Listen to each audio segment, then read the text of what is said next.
ആദ്യത്തെ വീഡിയോയിലോട്ട് എല്ലാവർക്കും സ്വാഗതം. ഇന്നത്തെ വീഡിയോ എന്ന് പറഞ്ഞു കഴിഞ്ഞാൽ ഒരു സെക്കൻഡ് ഹാൻഡ് വണ്ടി കഴിഞ്ഞ ദിവസം ഞാൻ മേടിച്ചതാണ്. അപ്പോൾ അതിനുള്ളയേക്കുന്ന പണികൾ, എനിക്ക് കിട്ടിയേക്കുന്ന പണികളെക്കുറിച്ചാണ് ഇന്നത്തെ വീഡിയോ ഡീറ്റെയിൽ ആയിട്ട് നമ്മൾ നോക്കാൻ പോകുന്നത്.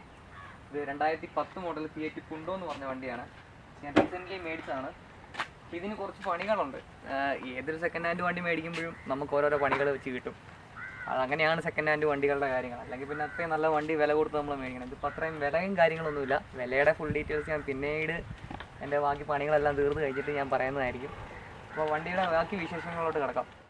ഇതിൻ്റെ ഏറ്റവും വലിയൊരു കംപ്ലയിൻ്റ് എന്ന് പറഞ്ഞു കഴിഞ്ഞാൽ, വലിയൊരു കംപ്ലയിൻ്റ് ആയിട്ട് അതിനെ കൂട്ടാൻ പറ്റില്ല, പക്ഷേ ഇതിനുള്ളതിൽ വെച്ച് ഏറ്റവും നല്ലൊരു കംപ്ലയിൻ്റ് എന്ന് പറഞ്ഞു കഴിഞ്ഞാൽ ഇതിൻ്റെ ത്രോട്ടിൽ ബോഡിയിൽ കാർബൺ ഡിപ്പോസിറ്റാണ്.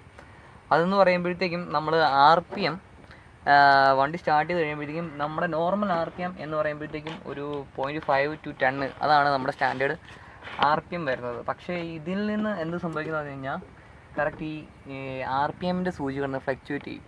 അങ്ങനെ ഫ്ലക്ച്വേറ്റ് ചെയ്ത് 5ൻ്റെ താഴെ പോയി കഴിയുമ്പോഴത്തേക്കും പിന്നെ റേസിംഗ് ഇല്ല. അങ്ങനെ വരുമ്പോൾ വണ്ടി ഓഫായി പോകും. അപ്പോൾ നമ്മൾ സെക്കൻഡ് ഡേയിലൊക്കെ ഇട്ട് എവിടെയെങ്കിലും സ്ലോ ആയിട്ട് എടുക്കുമ്പോൾ തന്നെ വണ്ടി ഓഫായി പോകാനൊരു സാഹചര്യമാണ് അവിടെ ഉണ്ടാകുന്നത്. പിന്നെ നമ്മൾ വണ്ടി പിന്നെ ഓൺ ചെയ്യേണ്ടി വരും.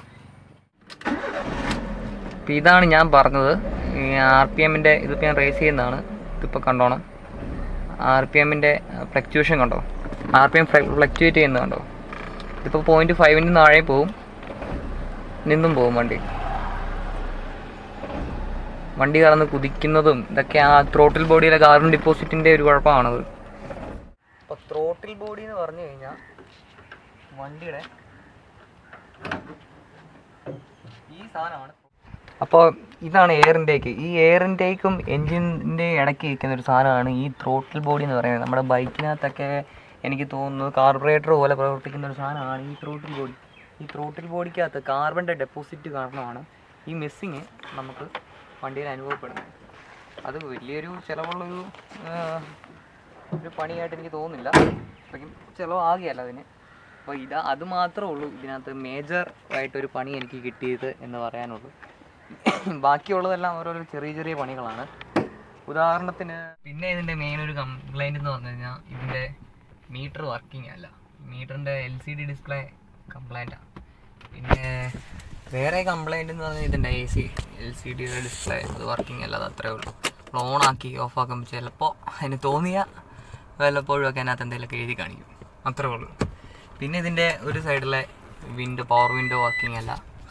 പിന്നെ ഇതിൻ്റെ വൈപ്പറിട്ട് നമ്മൾ സ്പ്രേ ചെയ്യത്തില്ലേ, സ്പ്രേ ചെയ്ത് കഴിഞ്ഞാൽ ഒന്നുമില്ല, സ്പ്രേ ഇല്ല. വൈപ്പർ ഹെൽപ്പ് ആവണോ, പക്ഷെ സ്പ്രേ ഇല്ല. അത്രയൊക്കെ ഉള്ളൂ ഇതിനകത്തുള്ള മെയിൻ കംപ്ലൈൻറ്റുകൾ എന്ന് പറഞ്ഞു കഴിഞ്ഞാൽ. അല്ലാണ്ട് പ്രത്യേകിച്ച് വേറെ കംപ്ലൈൻറ്റൊന്നുമില്ല. ഇതിപ്പോൾ ഞാൻ ഷോറൂമിൽ വിളിച്ച് ചോദിച്ചപ്പോഴത്തേക്കും ഇതിൻ്റെ ഡിസ്പ്ലേ, ഇതിൻ്റെ ഫുൾ മീറ്റർ കൺസോൾ മൊത്തം കൂടെ മാറുന്നതിനായിട്ട് 13,000 രൂപയാണ് ഷോറൂമുകാർ നമ്മുടെ അടുത്ത് വില പറഞ്ഞേക്കുന്നത്. അപ്പോൾ നമ്മൾ അതിപ്പോൾ മാറണം എന്നത് എനിക്ക് തോന്നുന്നില്ല. കാരണം മൊത്തം ഇപ്പോൾ ഒരു 80,000 കിലോമീറ്റർ വണ്ടി ഓടിയിട്ടുള്ളൂ. അതിപ്പോൾ മാറണമെന്നുണ്ടെങ്കിൽ അതിൻ്റെ LCD ഡിസ്പ്ലേ മാത്രമായിട്ട് തപ്പിയെടുത്ത് എന്തെങ്കിലും കിട്ടുവാണെങ്കിൽ മാത്രം അതിൻ്റെ ഡിസ്പ്ലേ മാറും. അല്ലാണ്ട് അത് മൊത്തം മാറേണ്ട കാര്യമില്ല. ബാക്കി എന്തിനും ഒരു കംപ്ലൈൻറ്റും ഇല്ല. അപ്പോൾ ഇത്രയൊക്കെ ഉള്ളൂ. ഇപ്പോൾ ഞാൻ ഇതിന് അടുത്തായിട്ട് എൻ്റെ മൊത്തം ഇത് പണിയെല്ലാം തീർത്ത് വിടുന്നുണ്ട്. അതിൻ്റെ ഒരു അടുത്ത വീഡിയോ വരും. അപ്പോൾ അതെല്ലാവരും കാണുക. അപ്പോൾ ഇതൊക്കെയാണ് എനിക്ക് ഈ വണ്ടി കിട്ടിയേക്കുന്ന പണികൾ. അപ്പോൾ വീഡിയോ ഇഷ്ടപ്പെട്ടെങ്കിൽ ലൈക്ക് ചെയ്യുക, ഷെയർ ചെയ്യുക, സബ്സ്ക്രൈബ് ചെയ്യുക. ഇതിൻ്റെ അടുത്ത റീബിൽഡിങ് വീഡിയോ ഞാൻ ഇടുന്നതായിരിക്കും. അപ്പോൾ അതിനുള്ള എല്ലാ സപ്പോർട്ടും എനിക്ക് തരിക. അപ്പോൾ നന്ദി, നമസ്കാരം.